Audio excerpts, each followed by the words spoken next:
Auzubillahiminash-shaytanir-rajeem. Bismillahir-rahmanir-rahim. Assalamu alaikum wa rahmatullahi wa barakatuhu. Ji ayanu pakhair agale ni hao chunashumme washmale. Ohio gonzaimas. Guten Morgen. Hola. Bonjour. Privet. Kaifa hal?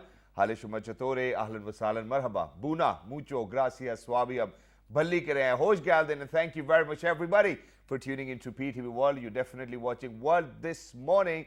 Alongside my very learned, very amazing and wonderful colleague who's always very supportive. Ladies and gentlemen, she happens to be Ms. Haja Sati and I happen to be Shahzad Hassan Khan, and we hope and pray that everybody out there is keeping themselves hydrated, that you're doing well and that the people around you are doing wonderfully well as well. So first things first, hello Haja, Assalamu alaikum. How are you doing today? Walaikum assalam, and thank you so much for asking. But I think I should ask you, how are you doing? Because I got a message, at the night that you're not going to come because you're not feeling well. So what happened? Yeah, so I wasn't really feeling well, and it's just because of the fact that we all know that how hot it is, and certainly we certainly do not have those standard operating procedures put in place within those restaurants we order things from as well. So people most of the time in restaurants are sweating. There are a lot of other problems as well. It might not be the clean water, or probably something might go wrong. So what happened was, so my friends were over. It was somewhat around 11 at night. And they wanted to have a cup of tea. So I was like, okay, let's have a cup of tea. And I was like, would you want to have something alongside tea as well, a paratha or something? They were like, yeah, why not? Whatever you feel like.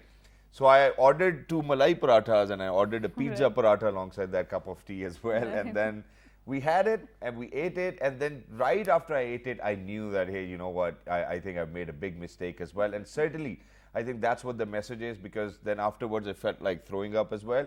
So the message, ladies and gentlemen, is to please make sure that you avoid ordering food from restaurants, especially in this weather. Later on, you can probably do that when it's not that hot as well. Especially, Shahzad, especially in the late hours, because, most of the time that they are sending the meal which is very stale and which has been cooked, early in the daytime. So it's better, not to order anything late at night and go for, home cooked meal, right? I think I think you've gone through this yourself as well. Have you? No, I haven't, because I'm not a late night person. I'm a morning person. But, some of my friends told me they're really bad experience. And you know what? The only reason why I actually had to order it from outside was that, so me and my wife weren't really talking to each other. We had an argument. So I was like, yaar, sharminda hone se behtar hai ki bahar se mangwa lo. So this is what I did. And unfortunately, it wasn't really a very good experience as well. So please make sure that you look after that as well. But let's get started with the day, ladies and gentlemen. Obviously, it's going to be hot outside. Make sure that you keep yourself hydrated, use sunscreens, and make sure that you do not go out unnecessarily. Have you been ever out unnecessarily? No. Realizing that, hey, you know what, yeah, why did I even come out? No, I actually, cancel the plans because, it is so hot out there, and I just say, this is unnecessary slack. Just cut it out and, go to home, because it is so hot. We're literally feeling that. Because this is something which has happened to me. So, somewhere in the middle of the night over the weekend, I'll be like, hey, you know what, let's go for a drive. So I'll go out for a drive. In the next 5 minutes, I'll realize, hey, you know what, why am I even out? Let's just go back. So please make sure that you do not go out unnecessarily. But let's take a look at what's happening within the country with the top stories, ladies and gentlemen. This is me, Shahzad Khan, and alongside me, I'm very blessed to have Ms. Haja Sati. First up, obviously, we really want to talk about one of the most efficient person Pakistan has ever seen, and that happens to be the Prime Minister of Islamic Republic of Pakistan, Mr. Shehbaz Sharif Saab. Ladies and gentlemen, Prime Minister Shehbaz Sharif says that the government has actually put the economy in right direction despite unusual internal and external challenges. During a meeting of the National Economic Council, the Prime Minister said his government inherited the economy entangled in debts, inflation and uncertainty.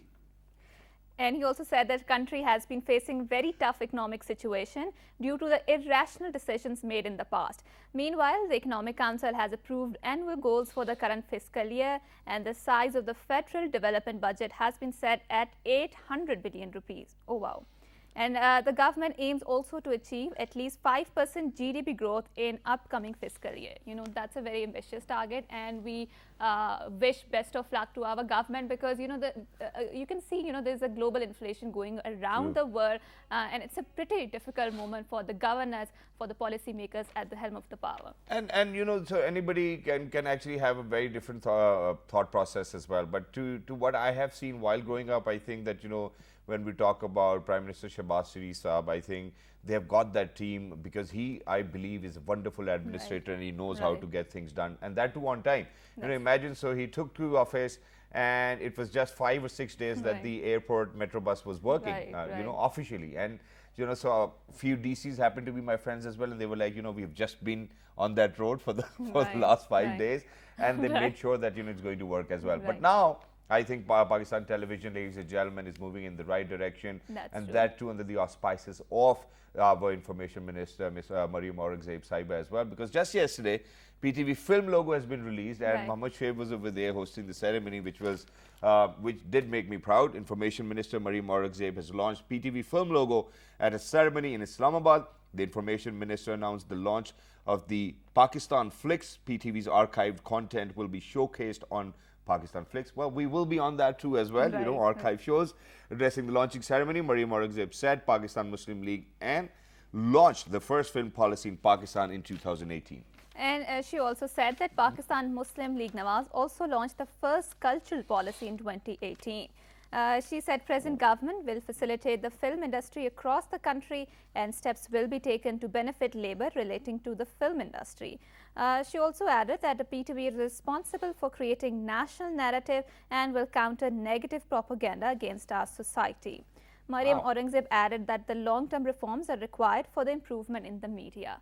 And I think it's very important, Shehzad, that we start sharing our stories, we start sharing our voices across the globe, because this is how you know, you want to project your national narrative, you know, especially through this filmmaking and storytelling. It's very important. Exactly. And the last time when I went to Honorable Minister's place as well to interview her, I think that's what she even talked about back then as well. So, you know, seeing something which you have always dreamt about and thought about, fulfilling the dream. I think but now what we need to do as Pakistanis is that, you know, just the way we have subscribed to, you know, Netflix, Prime Video and Amazon, all we need to do is that we just need to subscribe to Parkflix as well, and obviously all of these Arturul and Usman Ghazi, you know, word this morning will be on your screens. That's true. And I also feel that there's a shift from, you know, towards the Western media, towards the non-Western media, because, you know, K-pop is getting very popular, Turkish seasons are getting very popular, because they offer a very different perspective from the Western one, right? Exactly. And you know what, so ever since I was growing up, I always had this ambition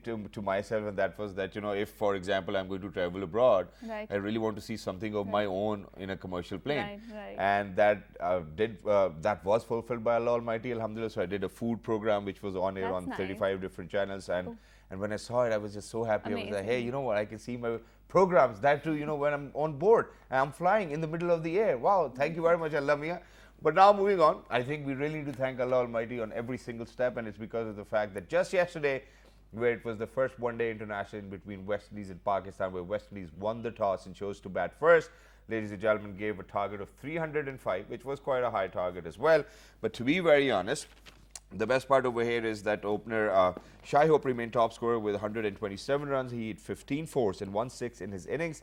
Shamra Brooks added 70 runs. The partnership was unbreakable for a quite longer period of time and stressful for all the viewers too. But for Pakistan, Haris Rauf bagged 4, while Shaheen Shah Afridi took 2 wickets. Mohammad Nawaz and Shadab Khan picked 1 wicket each, chasing 305 runs target. Pakistan lost opener Fakhar Zaman at 26.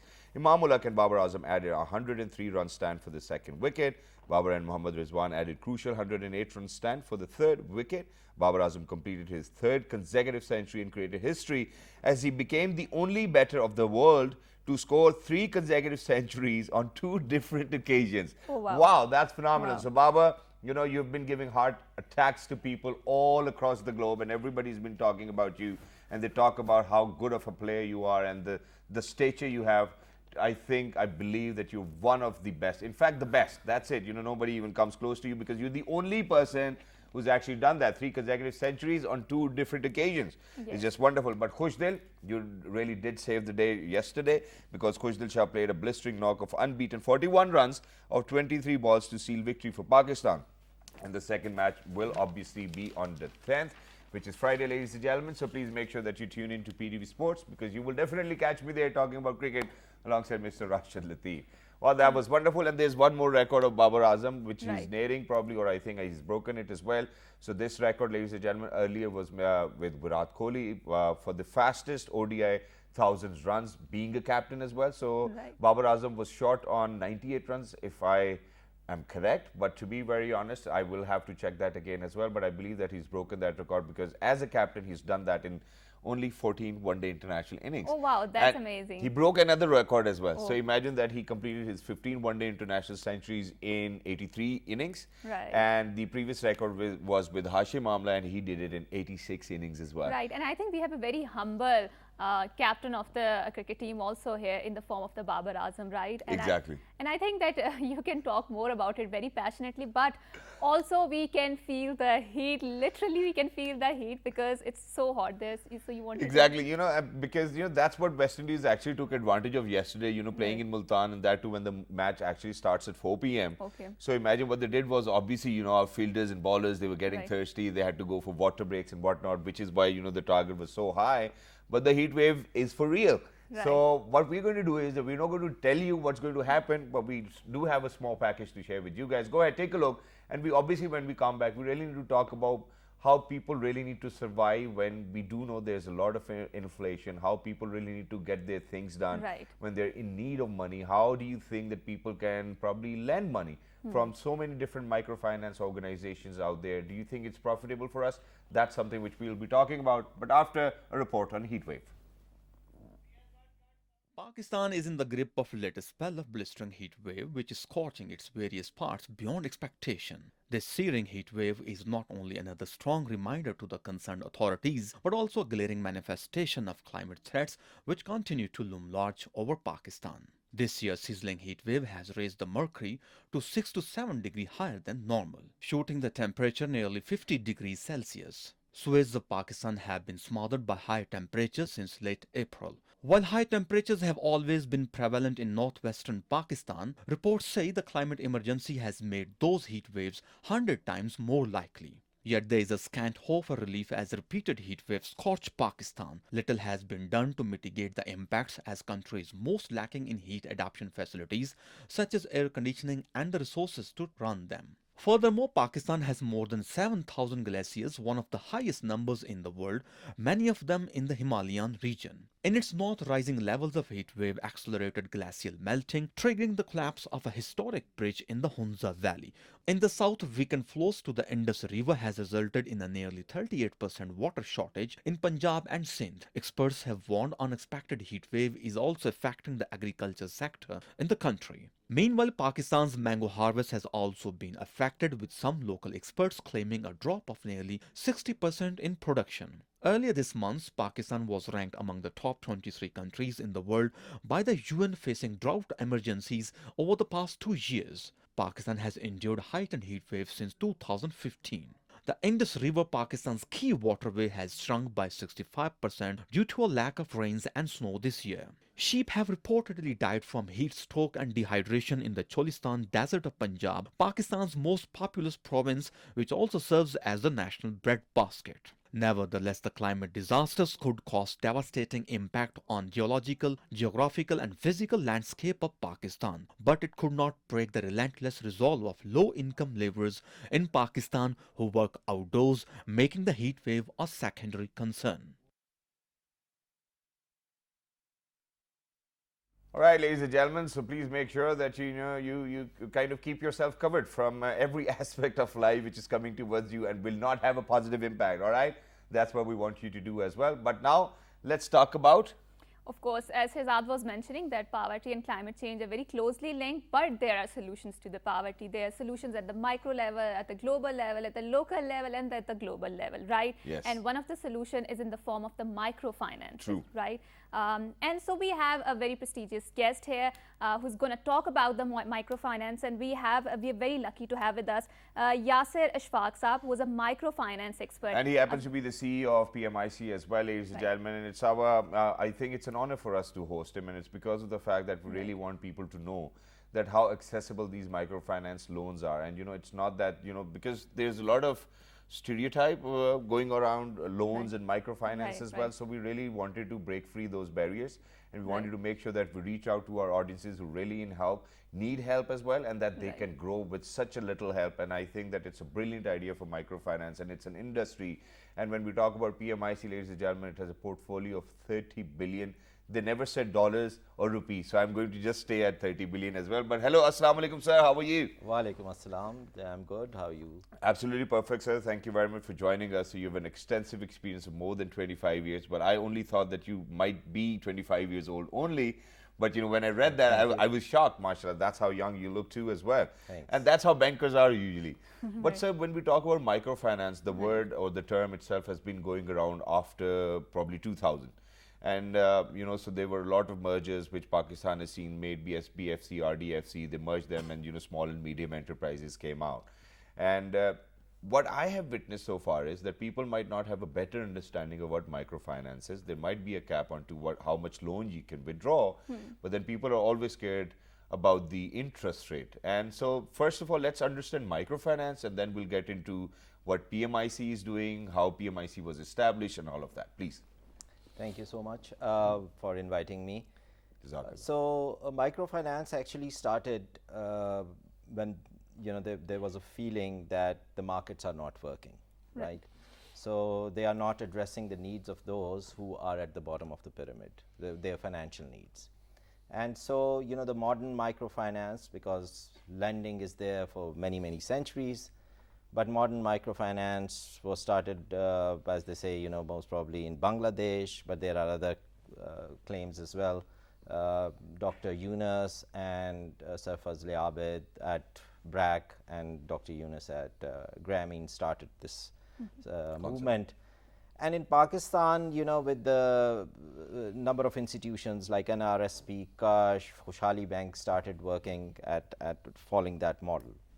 So in Bangladesh, in 1971-72, this started. But in Pakistan, after formation of Pakistan Poverty Alleviation Fund, this whole movement, actually took some growth, and over the period of the last 20 years, as you also mentioned, 22 years now, it has become one of an important tool to addressing the financial needs of those living at the bottom of the pyramid. So the other thing that you asked was the loan sizes. It differs. There are two regulators, SECP and the State Bank, but the maximum that could be lent to by a microfinance institution or a bank is 3 million. And there is a reason for that, because if you increase the loan size, then those who require smaller loan size might not be catered to. So why not have flexible loan sizes? It is flexible. I mean, it's not like 3 million. Figure. Yeah, you can lend from 1 million, 2 million. 10,000 to, let's say, 3 million. 3 million. So the maximum is 3 million and the lowest can be 1,002 as well, or probably, if you need so. Yeah, 1,000 is normally. I don't think that's practical, but yes. I mean, people are lending nano loans, as they are called, based on machine-based lending, artificial intelligence-based models. So that's a different story. But yes, that is happening. Exactly. But so now let's come down to how a lot of private companies have jumped into this business as well, and which obviously means that it's a fruitful business. Let's talk about UK, where a lot of solicitors will actually bridge you with the bank as well, and they will make sure that you pay 25% and the other rest 75% will be paid by either private lenders or private banks as well. So let's talk about PMIC as well, where how do you think that it was formed in the first place, and you refer to it and we refer to it as an apex. So when we talk about an apex, do you think there's a trickle down domino effect where you talked about the grassroots level, and how does that work? So in most of the countries where microfinance started, there was a need for a wholesale lender to support, right? And it is actually across many industries where the government initially, subsidize, provides incentives for any kind of industry, whether it's textile or motor vehicle, for that industry to grow and to take root. So the government initially formed PPAF as the wholesale lender, and when the sector started becoming more sustainable, was strong enough to take the commercial sort of market-based rates, PPF was also asked to hive off its wholesale lending. All right. So PMIC was formed in partnership with FCDO, which used to be DFID, and KFW. So we have 3 shareholders, And our role is not only to lend as a wholesale lender to microfinance institutions, but to also encourage and support new products, new delivery channels, and also primarily focusing on women financial inclusion. So 80% of the loans have been given to women by PMIC. Yeah, currently 84%. Yes. So the funding that we provide, 84% goes to women, because if you look at the overall financial inclusion of women in Pakistan and many other areas, so one thing we can certainly claim that microfinance sector has been one of the flag bearer when it comes to inclusion of women in financial services. And it's wonderful, and Right. I think that making sure that there are people out there who can actually fulfill their dreams by asking for 500,000 rupees probably, or 1 million rupees, and I think it's great that they have a newer window of hope out there. But when we talk about wholesale lending, Yes. what is the phenomena of wholesale lending? Because I've never heard this term before. So wholesale lending, सारा कुछ ले जाओ और थोड़े कम interest पे ले जाओ, how does it work? no. Wholesale lending, see, the funding comes from either the development institutions or the commercial banks, right? Yep. So, so that these are the main sources from where most of the microfinance institutions, but there are now international lenders as well who provide funding to microfinance. So the wholesale lender concept is that it is in between the retailers and these several institutions who are not very comfortable in directly lending to the microfinance institutions. So, I mean, that's why PPF was formed, and that's why PMIC is there, because a number of commercial banks are still not comfortable in lending directly to microfinance institutions. True. They do lend to us. I mean, we have AA rating from PACRA, and which is and a relatively robust structure of governance compared to many smaller microfinance institutions, which most of the commercial banks would not be comfortable interacting with. So we accumulate those funds from various sources and then on-lend those to microfinance institutions. Thank you very much for mentioning that. But if I'm not wrong, and I will stand corrected if you can correct me as well, and that is that the rating actually goes up till AAA. If I'm not wrong, yes, that's what it the is. maximum. But now, sir, what I need to ask over here is, it's great, when we talk about commercial banks, and it's because of the fact that I've seen commercial banks actually investing into those instruments where they certainly do not have to give out loans to anybody. In fact, they are always focused more on safer banking for themselves, and it's because of the fact they really do not want bad debts coming back over and over again. But eventually, when we talk about their role of microfinance, what I believe is that it's not about state bank ke saath paise diye overnight and then subah mein you get the return. Right. Now, for an organization like yours, I think you certainly do not have that leverage or liberty to do so. So, which obviously means that you will be helping people at every facet.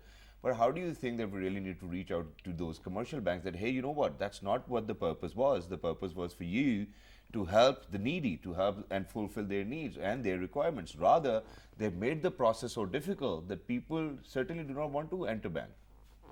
See, I would not blame the commercial banks for that. Is it because of how we are? This is primarily because they are private institutions. Yeah. And they need to weigh their risk along with the returns, right? Okay. Right. So the regulators have done a very good job in forming the regulations for microfinance, and also when it comes to agriculture lending, there are target set every year to lend to agriculture. I think there's a gradual process to that. Okay. So normally what happens is when even with the mobile companies, initially banks were very reluctant to provide them, but over a period of time they became more and more comfortable.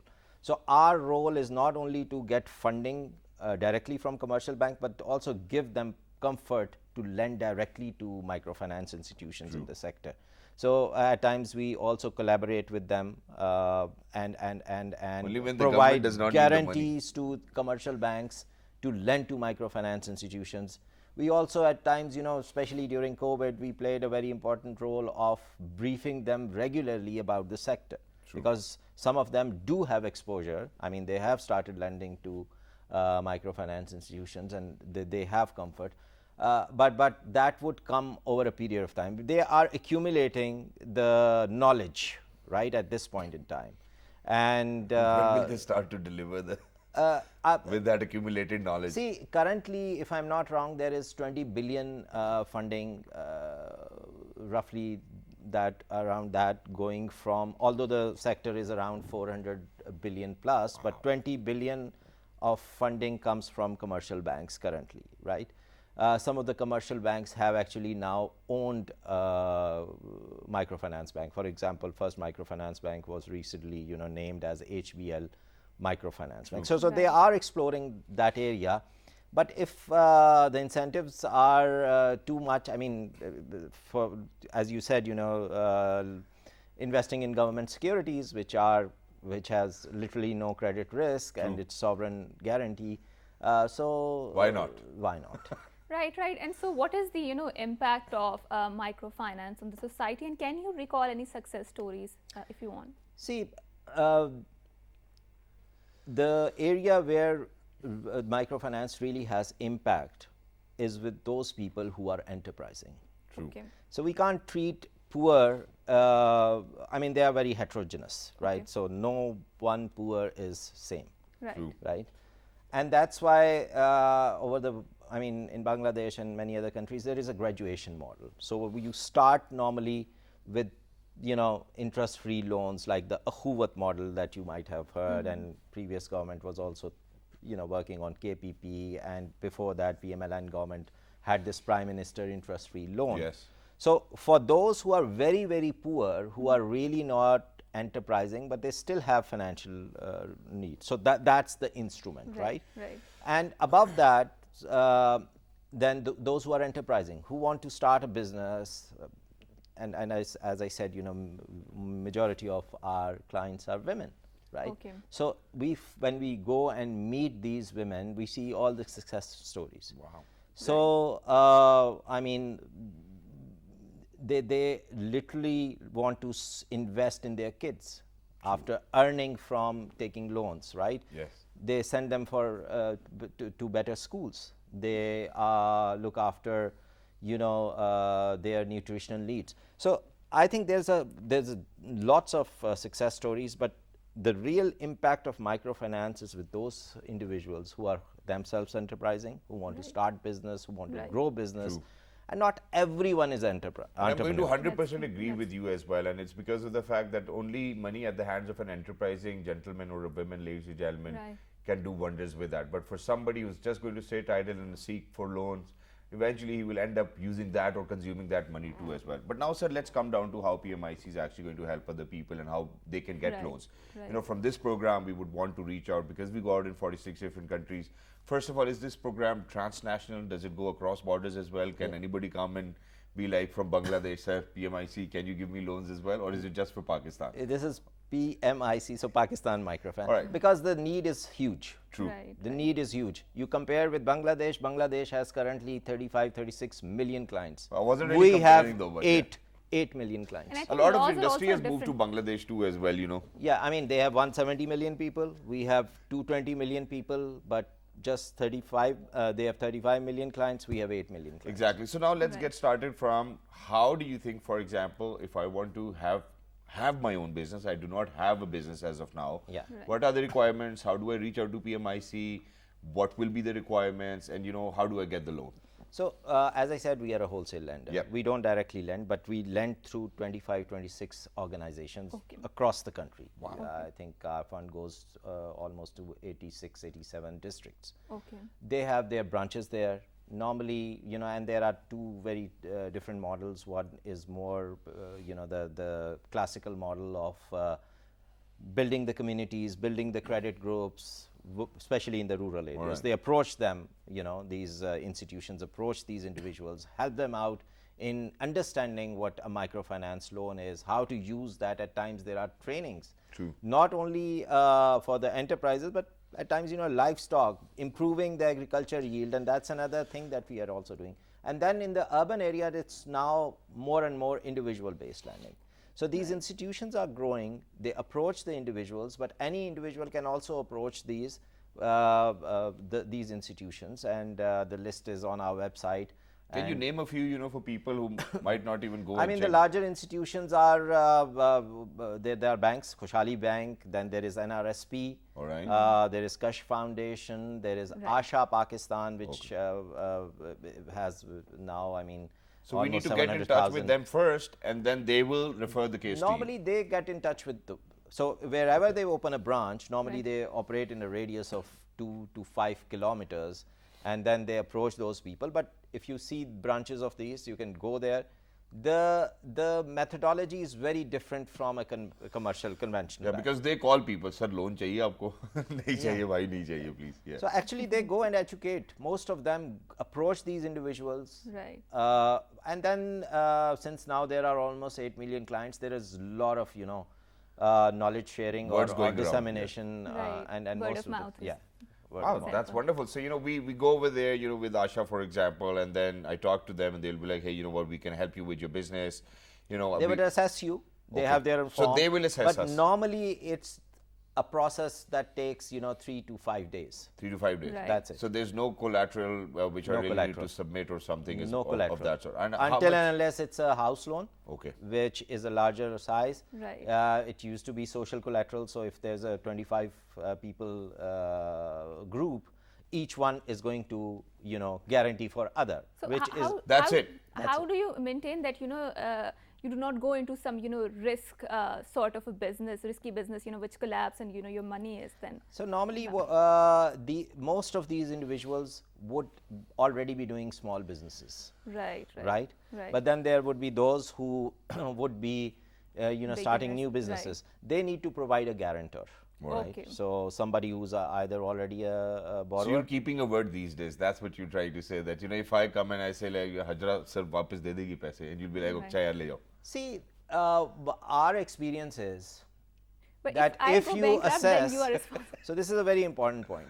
Our assessment is, and that's my personal opinion as well. Yes. Unlike people who take large size loans, relatively poorer people are not willful defaulters. True. Okay. And, Right. and you're not the As- first person who actually said it. And you need to do your due diligence because Right, we right. have every kind of people in this world, right? And in this country as well. Know your customer. But if you are giving loans to genuine people after your due diligence, your compliance, Feel your comfortable, everything. yeah.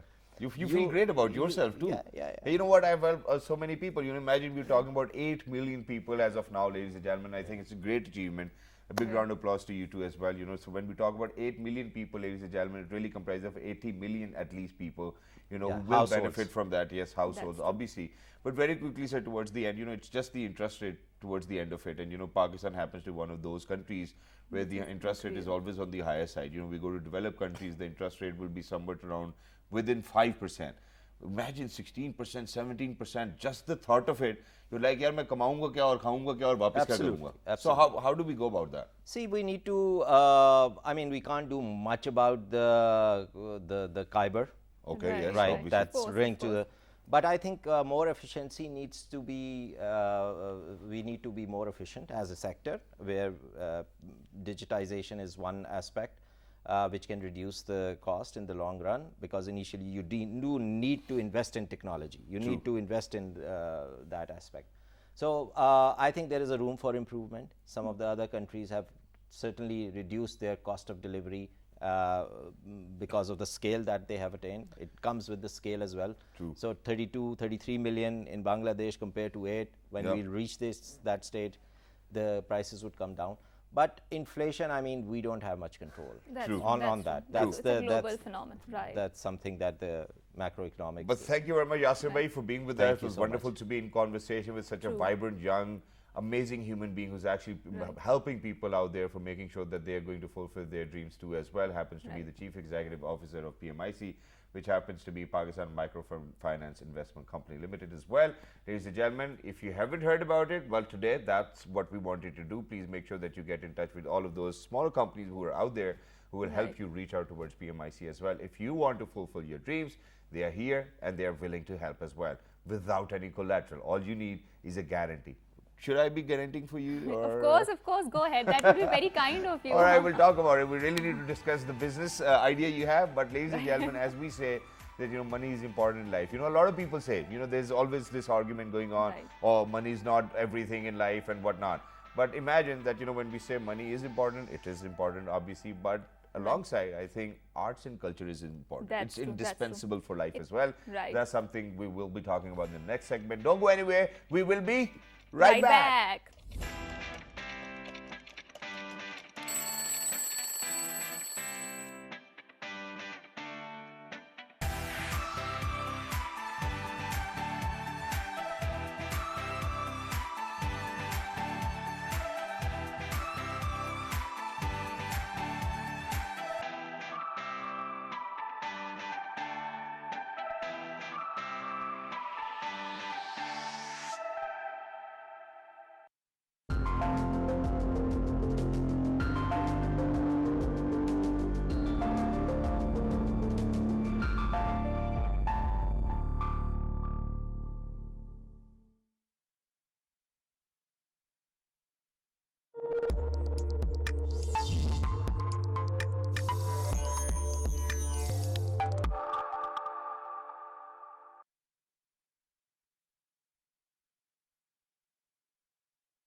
Welcome back. And so we were talking about, you know, how arts is a very therapeutic power and it has a healing power. So we have a very esteemed guest with us today.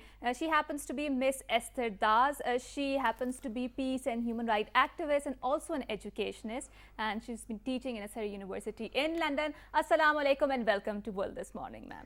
Thank you so much. Thank you for having me. Thank you so much for joining us. And you know, the topic we picked up today is just fantastic and phenomenal, and it's because of the fact that we all belong to the family or the fraternity of arts and Indeed culture it to is. ourselves. Right. Yes, but what I wanted to ask you was, I've seen a lot of people, you know, spending their entire lifetime, that too, without any form of art. I mean, there might be art within their soul, but that's something which I haven't really seen. Why are you such an advocate for arts and culture, saying that it is indispensable for life? I can't agree with you. Okay. It's a brilliant observation. Yes, many people live through their life, but I won't say that they live without the art. Okay. Even you know, your co-host is wearing a fantastic outfit today, and that doesn't go. And most of the women do that, and that calls upon their artistic and aesthetic sense. True. So we can't live without art. Okay. Whatever you do, if you do it in style, the way you're sitting, the way you're suited is art.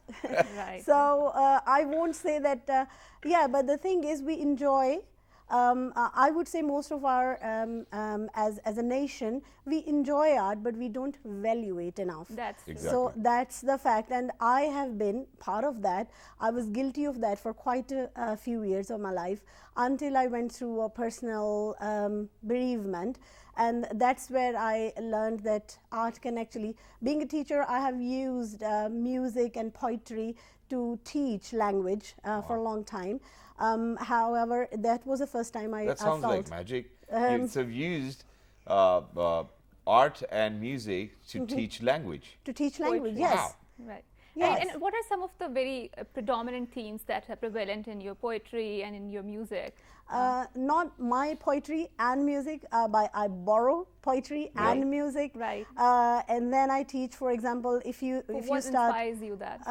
Well, I think there are certain techniques in language that probably you could pick up either when people are talking, you know, vernacular, or when it is a poetic version where words connect. So if you want to teach fluency in English, that's a very good medium.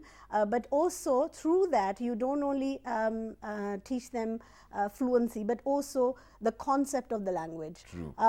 You also teach them a lot about the culture, because the language carries the culture. True. Right. Yeah. So Which is why, you know, since we were talking that, you Yeah. know, how we actually belong to places right next to Faisalabad as well. Yeah, So yes. Punjabi obviously, you know, Yes. kind of adds on Yeah. to that as well. And while we speak about it, I think Punjabi has been recognized by Canada as their third national language as well. And I think it's a great news for thank everybody. you to Sikhs. Yes, exactly. Right. Exactly. You know, Right. whoever speaks Punjabi. But Yeah. let's get down to where I've seen you, or we've shared things before the show as well, where you told us how you're promoting the arts and culture perspective of Pakistan too as well. You went to British High Commission, I think, it was Sure. in January. Please Yeah. share. What did you do?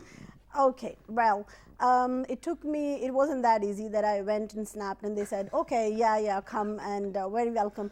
They did say that, but they don't act that way because it's very difficult to really bring this idea home that if you're talking about art and culture, and especially film art, Yeah. you're talking probably people conceive it as if of lesser intellect. True. Right. They would say, okay, because I have been a peace activist, I've been working with the UK Parliament over there, I teach at a university. When I tell that, most of the people are impressed. I do not know why. Because I think I am ashamed of myself when I was not enjoying enough my poetry. The things that I enjoyed, Faiz Ahmed Faiz, Wow. Amjad Islam Amjad, growing up in a little town, you get that advantage that you learn your own language That's very true. well and you enjoy it all Right. your life long. True. So this was one thing that I thought is because that doesn't earn you social acceptance Prestige, and right. social, how do you say? Prestige, Yeah, right. prestige, I would say that, yes. But then something happened. During the COVID-19, my father fell ill. And then when he was called to heaven, I was in UK and Pakistan was in red list. That was another thing that we campaigned against because India was not in the red list. So yeah, that's another debate. Yep. However, while I was there, I felt devastated and I was missing everything that I shared, the shared experience with my father in Pakistan. And I actually wanted to come and embrace Pakistan. I was missing And it you so did, much. right? I did through another way, because when you pray, God makes ways, but not in the way that you think. True, obviously. Right. Which Yeah. is best for you. Yes, Yeah. exactly. So when I was thinking about that, I, nostalgically, I thought that, I asked my father. I saw a picture of a very handsome man, and I'm carrying him along today. Wahid Murad Wahid Sahab, Murad, yes. He's a legend of ours. Yes. So I asked my father, could you take me? I want to see this man or meet this man. And he said, oh, he's a very educated man. Yes. you know, you should meet him. But unfortunately, death took him away from us as well. And I was just thinking that I haven't watched any of his films, because the time I grew up, films were not, kids were not encouraged, and I think Punjabi cinema, which was not reflecting the real Punjab, had taken over, I would say. Right. The Gandasa. The Punjabi theatre as well. The Gandasa films. Exactly. So what did you do in the British High Commission? So British High Commission, I talked to them, I said, while I was going through a very, bleak time of my life, this music, this poetry, these films, and Wahid Murad's screen presence, these were the things that actually revived me again. Wow. And I used to have my earpods in my ear and garden or cook around the house without talking to anyone. You feel fantastic, right? Yes, and music especially. I'm not a music person most of the time. I listen to TED Talks. But this is the one that actually healed me. And then I said, it is so good that I Arshami this. I cannot keep it to myself. Yeah. And you know what, we even actually have a few pictures of yours, and we really want to ask you, what were you doing over there? So please, can we share these pictures? Ms. Esther Das, please, can you tell us, what are you doing in these pictures? Because it looks like as if you're doing something really very important. So what's happening over here? Yes. What do these pictures tell us? Okay, so this picture actually, when I was going through this, and through Wahid Murad, I was introduced to a lot of like the Tasleem Fazli and Sohail Rana and all the team, and and other intellectuals of Pakistan. I thought, what if I want to see him as a person? And I thought, oh, Madame Tussauds is a place, but we do not have an artist there. True. And that's when I started a petition on change.org. Wow. And this is the picture of that you showed is from change.org.